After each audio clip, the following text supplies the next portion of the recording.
if you're looking in your colonies right now, and this is going to sum all this up. If you're looking in your colonies right now, and you aren't seeing any brood, and you can't find your queen, consider it a blessing. Hey guys, what's going on? Ashby at Ashby Farms, and today's just a kind of a basics beginner update. I've been seeing a lot on the North Carolina Facebook pages about, oh no, I inspected my hives and there's no queen and there's no brood. Does anybody have a queen available for me to buy? How can I fix this? That kind of thing. This video is not meant to be a jab at anybody whatsoever. It's really one of a handful of things. It's a lack of bee education, or not understanding the cycle, the biology of what queens do through the year. Some people who keep bees, they don't care to do a lot of research, and then when some problems arise, then they maybe, they panic. And so this is more about filling in some of that basics on education. A lot of times what happens too is like people took bee school a year ago. Bee school's coming up kind of next month. Here we are. I think today is Sunday, November 2nd, if I'm not mistaken. So right after Halloween, and we've had a rather warm last month, if I'm being honest. Highs in the low 80s, and night times are getting into the 40s. So, and of course we're here in the Piedmont, middle of North Carolina. So that's been our weather, but I'm kind of directing to the point. So I've been trying to respond on Facebook in like the most educational and friendly way, instead of being like, you idiot, you don't understand bee biology. It's like, maybe this is not just them, but it's people at home.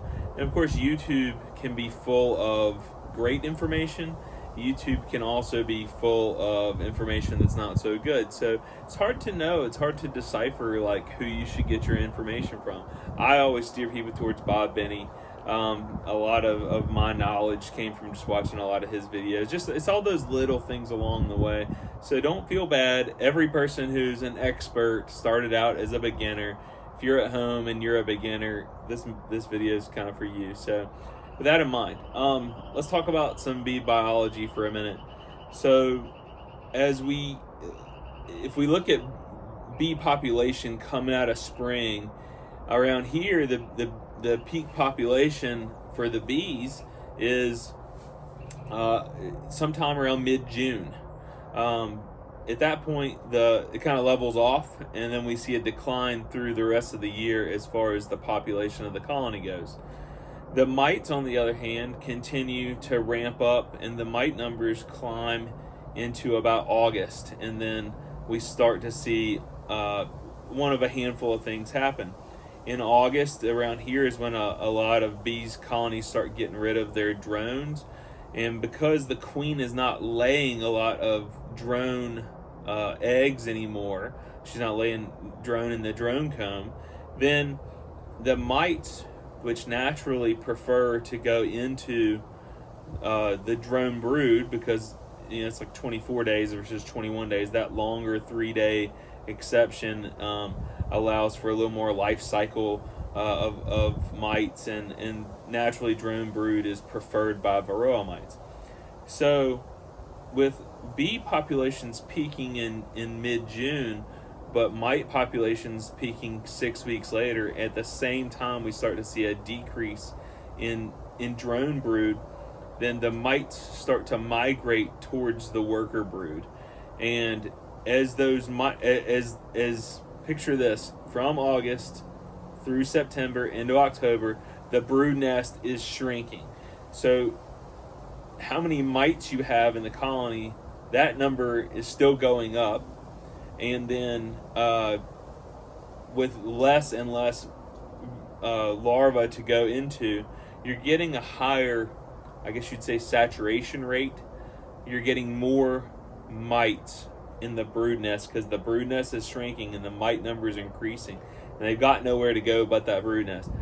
And so we start to see failures of colonies sometime in late August, early September, through the rest of fall, due to really it's disease load, viral load that is carried by the varroa mites. And so, like in our case, we try and raise VSH bees, bees that are naturally hygienic. I say naturally hygienic. It's not natural. It's Apis mellifera, European honeybees don't have a natural. There's never been an Asiatic mite that they've had to fend off over time. It's new since 1987. So bees don't naturally have resistance to mites. It's a very small percentage of the population. Now, through a whole criteria of selection criteria that we use, and lots of other videos about that, we're striving for bees that handle the mites themselves. I have to keep food on the table for next year, so we still treat prophylactically. I use oxalic acid quite regularly when I'm in the bee yards. Even though we're only getting a window, maybe 30% of the mite load, in the colony is exposed at any one day. So 70% of the mites are underneath the brood cappings. My thoughts with hitting them with oxalic constantly is that 30% that's exposed, we're constantly knocking them down. It doesn't take too much time in a bee yard, maybe an additional 10 minutes per yard, 15 minutes per yard. With 2 OA guns, we just go right down the line. And we're starting to see this year a lot of I guess you would say that a positive reflection of that action. Fighting varroa isn't like, I did this one thing and this is what happened. There's like 10 things you got to do, and one of those is regularly using OA, at least for us, and by treating for mites more often, along with our bees managing the mites themselves. Some colonies, they might be 40% VSH, and others are 100% VSH, and so we're always looking for our breeder stock to remain 2 winters untreated. So we've always got colonies that are, we call them candidate colonies. They're colonies that are essentially sacrificial. James Bond method, you might say, where it's live and let die, And so to kind of get back on target here, a lot of people are going out right now and they're looking in their hives and they're going, I don't have, this one gal this week, she said, I've got 3 hives, I've got no queens, I've got no brood, does anybody have a queen I can buy? Well, if we gave you a queen right now, if we sold you a queen right now, that queen doesn't want to even start laying until spring, till February. A great queen I could give her today. My queens aren't going to start magically laying because we took them and put them into another hive.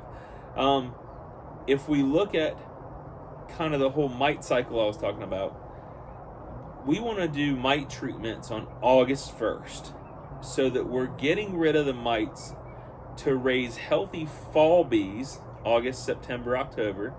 Those fall bees are going to raise our winter bees. If you're way up north, your winter starts way ahead of ours. But we've still got some colonies, that are broodless right now. We've got others with like 5 frames of brood. Our warm weather, feeding them a lot of sugar right now, is stimulating. We've had goldenrod till, I don't know, 2-3 weeks ago, natural incoming nectar and pollen. The bees are still raising their winter nest, like the last 2-3 weeks. Well, those bees that are raising those winter bees right now, they were an egg way back when, mid-August. So there needs to be a focus early so that the queen can brood up fall so that she can raise a winter nest to get her through winter. Because in our area here, we go 13 weeks during the summer of no food, and then we've got 13 weeks during the winter, no food. We have a dearth 2 times a year for a little over 3 months. It's not in every state and every location. That's right around Burlington. So we're always thinking about maybe 3 weeks, 3 months, 6 months down the road. And so, if we were to just stick a random queen in your hive right now, it's not going to solve your problem. What people need to realize is this: the queen stops laying. She's condensing the nest on purpose. Your colony, if you've got 3 frames of bees right now, that's all you got going into winter. That's a very small colony. At this point, there's not much you can do about it. They should have been fed by now. They should be up to weight by now. I've got one more yard I've got to give 1 more gallon to. Other than that, like, all the bees are fed. They should have been weighing what they needed to at this point in time. You should have started feeding October 1st. So next year, hopefully this helps beginners for planning for next year. August 1st is mite treatments. October 1st, we're socking the sugar to them. A lot of times if you're feeding 1-to-1, they'll take a gallon a night. People say, how much should I give them? Well, that depends on your nectar flow. Right now, when we're going around, we're just lifting colonies. I want, a single to weigh at least 60 pounds. Sometimes if they made a bunch of fall honey, they'll get in the 70-80 pound range. That's a full box. I mean, it's almost plugged out. There's not a lot of room for brood. That's okay, because we raised a healthy fall nest. When we look at a double deep, 100 pounds, 140 pounds, somewhere in there, perfectly fine. We want them to be heavy. So we're just going around lift checking. Same thing we're going to be doing come mid-January or early January. Go around just lifting. You just go back to the box, you just lift it up, you're just checking the weight. If it feels light, you feed it. It's got to. They will starve through winter. For us, we feed a lot of sugar for multiple reasons. Straight sucrose is better for their gut over winter than honey. Honey tends to be full of a lot of indigestible solids. For the most part around here, our bees never go more than a week where they can't go out and use the bathroom. But in northern climates, they might go 3 weeks or a month, or even higher up in Canada, they might go 5 months without using the bathroom. So they really have to watch their gut health. Around here, not so much. So in North Carolina, you could leave honey on them, but we steal that honey to sell. So we backfeed a lot of sucrose. That the other good thing about feeding sucrose is it's very easy to say, this one's heavy, doesn't need to be fed. We start out, we give them all like 3 feedings, whatever size, gallon or gallon and a half. If it's a double deep, it'll have 2 feeders in it, and we're just filling it up. Ultimately, I mean, if you figure that 2-to-1 is or honey is 12 pounds per gallon, so 2-to-1 is probably 10 pounds per gallon. If we give them 7 gallons, that's going to be 70 pounds of syrup, 60 pounds of sugar, basically in there, 65, something like that. So we're just trying to get them up to weight all through October, get into November. The other good thing is I don't mind socking extra sugar to them now. It's insurance for winter, but let's say you've got a hive that's not so aggressive on its food stores. We get them through winter, we can take those food frames and make splits with them in the spring. And when we're making splits, of course, it'll be a month from the time you take a split to the time they have forager bees, 6 weeks maybe. Well, let's just call it a month, because when you take a split, your nurse bees that go with it, in 3 weeks they turn into foragers. So it's really about a month until they've got a healthy food source coming in. So we need those food frames to take. So if you feed them extra, right now, if you're a little south of us, North Carolina, down south, you got to be feeding hard. I mean, even at the moment with thick syrup, they'll take a gallon in like 2-3 days, depending on the hive. Turn around and feed them again. You can put on a lot of weight in just a week, and it's going to be really good for the colony. As far as not understanding the biology of the bee, that queen's not going to start laying again for some time. Depends on where you are. I'll tell you a story of some other beekeepers I know. Let's start with our own experience. 2 years ago was 21 going into 22. we had a cold November, and they quit like a late November, just very cold. The queens all shut down. It was beautiful. December 4th, we did oxalic acid treatments, and then we had a warm December. Bob Benny did a video. He goes in like New Year's Day, looks at some colonies. There's 4 or 5 frames of brood. 4 or 5 frames of brood on January 1 in the mountains of North Carolina. We were experiencing the exact same thing. I watched the video. I went in January 4th and was like, holy smokes. Well, fortunately, there was a long enough heat wave there in December that all that brood made it all the way to hatching. It didn't freeze kill. And so it repopulated the colonies in the beginning of January with this 5 frames of brood. That's 10 frames of bees. That's a full box. And then it got cold again in January, and like abnormally cold that year. And so it was January 26th, time for our second OA treatment.